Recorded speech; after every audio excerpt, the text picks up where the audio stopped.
मैं doctor N के Pandey, Ayush health tips में आपका स्वागत है। नव वर्ष की हार्दिक शुभकामनाएं। स्वस्थ रहें, खुशियाँ समृद्धि आपके जीवन में आएँ, यही मेरी शुभकामना है। एक बहुत उच्च कोटि के फ़कीर थे, मुस्लिम फ़कीर थे, जो हमेशा खुदा की इबादत में वो लीन रहते थे। काम करते थे, हाथ से काम करते थे, लेकिन उनका मन हमेशा खुदा के इबादत में ही रहता था।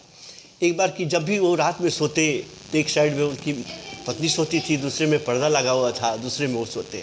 सब कोई जब सो जाता तो वो रात को उठ करके पर उस खुदा को याद में बैठ के रातों रात सुबह कर रोते रहते। पत्नी ने पूछा कि आप रात में रोते क्यों हो, क्या आपको कष्ट है? बोले कि हमें कोई कष्ट नहीं, कष्ट सिर्फ यही इस बात की है, उस खुदा से मैं जो भी कहता हूँ हमेशा वो मेरी मुरीद को पूरा करता है, लेकिन आज तक उसका दीदार नहीं आया, उसकी कृपा पर मैं रोता हूँ।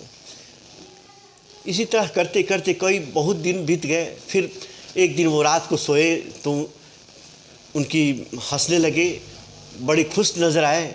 फिर सुबह पत्नी ने पूछा कि आज तो आप बहुत खुश थे? तो हाँ, आज जिनको मैं बहुत वर्षों से इंतज़ार कर रहा था वो मेरी मुरीद जो है वो पूरी हो गई, इच्छा पूरी हो गई। आज उनका खुदा का दीदार हो गया। उसके बाद अब तो आप रोएंगे नहीं, अब क्या रोना है? जब मिल गए तो फिर रोना क्या? फिर नेक्स्ट डे फिर रात्रि को सोए तो उससे भी ज़्यादा जोर जोर से चिल्लाने लगे, रोने लगे। बोले कि अब क्या कष्ट हो गई, अब तो आपको उनको खुदा का दीदार हो गया, फिर क्या?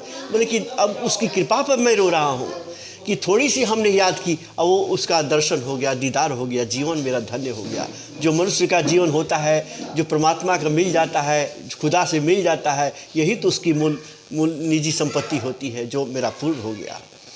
कहे कि देखो अब तो मेरी अंतिम चल रही है आयु, कभी भी मैं जा सकता हूँ। एक वसीयत मैं लिख देता हूँ। उनकी 2 पुत्रियां थी जो युवा हो चुकी थी, शादी करने योग्य थी।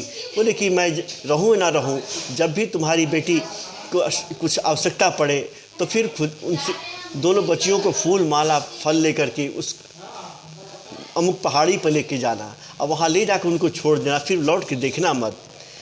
माँ का हृदय वहाँ पहुँचा दिया, फिर वापस आ गई। वहाँ देखती है कि 2 सुंदर राजकुमार आए, वो दोनों को बैठा कर, ये तो बहुत सुंदर लड़की है, चलो इसको राजकुमारी बनाती है। वो दोनों अपने अपने राजकुमार ले गए, वो घर की राजकुमारी बन गई। धन्य हो प्रभु, ऐसे जो पूर्ण आस्था रहती है उस खुदा पे, उस परमात्मा पे, परमात्मा उसकी हर मुरीद को, हर इच्छा को पूरा करते हैं। प्रभु हम सब पर भी ऐसी कृपा बनाओ कि हम लोग भी आपके कहलाने योग्य हो जाएं। बस सब पर धन्यवाद।